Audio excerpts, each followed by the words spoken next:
You know, if you've driven State Road 50 east of UCF in the last 6 months, you've probably noticed something going up on the north side of East Colonial. It's a really big site.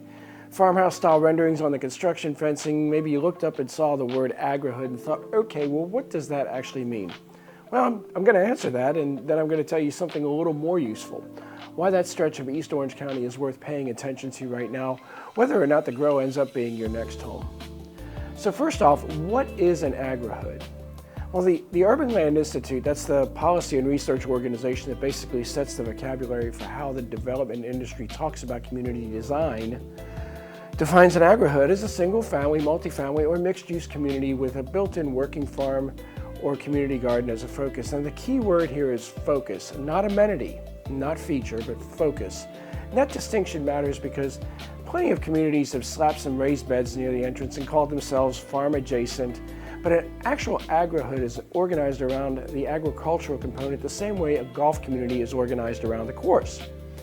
The reference communities in this space are Agritopia in Gilbert, Arizona, which has been operating for about 20 years and holds its value extremely well. And then there's Prairie Crossing in Gray Lake, Illinois. According to ULI, there are now over 200 Agrihoods across at least 30 states. And until early 2026, Central Florida wasn't on that list. Now, let's talk about the grow, what it is, and where it's being built. Pulte Group built the ground on the grow in February of 2026, or more precisely, they held a first monthly planting ceremony in April where people got into the dirt and put in vegetable seedings in the ground, and which is honestly a better story than the usual groundbreaking event. The site itself is about 1,200 acres. It's between Lake Pickett Road and State Road 50 in northeast Orange County, just west of Bithlo. And when complete, it will include approximately 2,200 homes, townhomes, bungalows, single-family detached homes, ranging from about 1,600 to over 4,200 square feet. Now, at the center of this is going to be a 9-acre working farm, professionally operated. You don't have to grow anything. I mean, I suppose you could put a tomato plant in your backyard or whatever, but in this community, you're a resident, not a farmer. But you get access to the farm stand, the produce, and eventually the farm-to-table restaurant. Around it, there's 21 acres of community gardens and orchards, a 20-acre community park, 12 miles of trails, an equestrian facility, a farmer's market street, and over 200 acres of preserved wetlands. So that's about 60% of the total site kept as green space. And in the Orlando new construction market, that number, I'm going to tell you, that it's a little unusual. Now, let's talk a little bit about home types and the pricing. So Pulte is offering 3 main product lines here. They have the Aurora series, they're townhomes, professionally curated, priced from about the low 400,000s, and floor plans from roughly, let's just say 1,553 to 1,770 square feet. The Ember series is a bungalow style on about 34-foot home sites, and they're also from the mid-400s. But then there are going to be the larger single-family homes on lots ranging from standard widths up to a half acre, with those homes going up to over 4,200 square feet. Architecture throughout is vintage farmhouse. It's board on batten siding, metal roof accents, front porches, a complete departure from the stucco and tile that dominates pretty much everything else built in this market right now.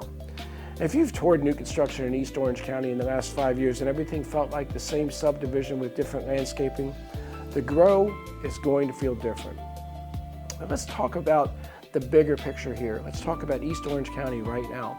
Here's what I think is the more interesting story and the reason I wanted to make this video rather than just write about it. Now, the grow doesn't exist in isolation. It's being built at a specific moment in the East Orange County growth story, and understanding that context changes how you evaluate it. The Central Florida Research Park is right next door to UCF. It's over 1,000 acres, more than 12,300 employees working in defense research, laser, electro-optics, modeling and simulation, and high-tech manufacturing.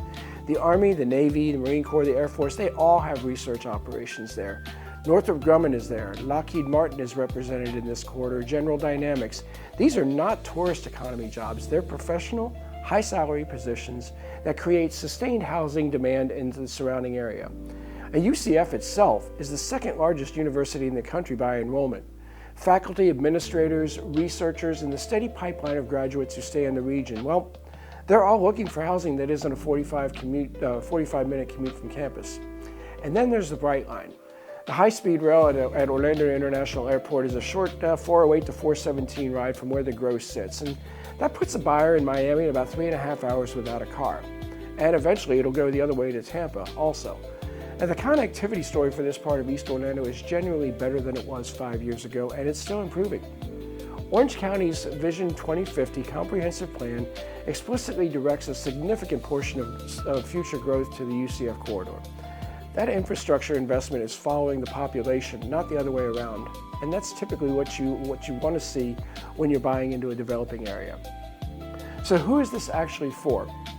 Well, based on the location, the price point, and the lifestyle concept, Pulte is building around buyer profiles, stand out pretty clearly.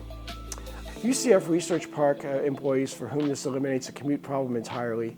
Families who want outdoor access, trail connectivity, and agricultural education component built right into the community school campus that's planned on the site. Or maybe buyers relocating from out of state, particularly from the Northeast or the Midwest, who are specifically looking for something that doesn't feel like a generic Florida subdivision. And of course, there are also active adults and empty nesters who want that walkability and green space and health and sustainability lifestyle without a 55+ age restriction. Now let me give you the honest caveats before you drive out there. There are a few things worth knowing before you book the sales center appointment. First, the Grove is in Orange County, it's not in Seminole County, so if Seminole County Public Schools are the primary driver of your location decision, they are ranked first in Florida, this address puts you in OCPS territory. And the on-site elementary school with agricultural curriculum it's genuinely interesting, but it's a different system than Oviedo or Winter Springs, so just know that before you fall in love with the farmhouse. Second is the construction timeline. Phase 1 is underway. The working farm, the first 504 lots, the 2 barns, and farm stand are in the initial build-out. The farm-to-table restaurant, the full trail network, the commercial district, well, those are years away. You're buying a vision here, not a timeline, not a finished community. Third, there is State Road 50. East Colonial, it's a real commute corridor, and sometimes it can be a commute nightmare. Now, the 408 access does help significantly, but my suggestion is drive it at 5 p.m. on a Tuesday before you sign anything. This part of East Orange County rewards familiarity with the roads and everything else. Now, let me tell you what a buyer's agent actually does here, because it's the last thing I want to be direct about. This is because I see buyers skip it all the time at new construction communities. When you walk into Pulte sales centers, those agents, they represent Pulte. They are excellent at their jobs. They know this product inside and out, and that's not a criticism. But their job is to sell you the home. It's not to advise you on which lot position holds the resale value or how the upgrade package affects your appraised value or what's negotiable in the contract versus what isn't. A buyer's agent doesn't add to your purchase price at the grow. Pulte builds representation feeds into their pricing model the same way every major national builder does. What you get instead is someone in your corner during the contract review, the design center visit, and the pre-closing walkthrough. And for a $400,000 plus purchase in an active construction environment, that's really not a small thing. Listen, the full breakdown is in the article, a link is in the description. It goes deeper on the home types, the internal layout of the community, the FAQs about school zoning and HOA, and what the buyer's agent situation actually looks like on the ground. If you're trying to decide whether East Orange County fits what you're looking for, or whether that's the Grove specifically or just this corridor more generally, my Calendly link is also in the description. No obligation. Look, I'm happy to walk you through what's actually moving out here. I'm Ted Moseley with Orlando Nest, and I'll see you in the next one. And man, it's hot out here today. Very.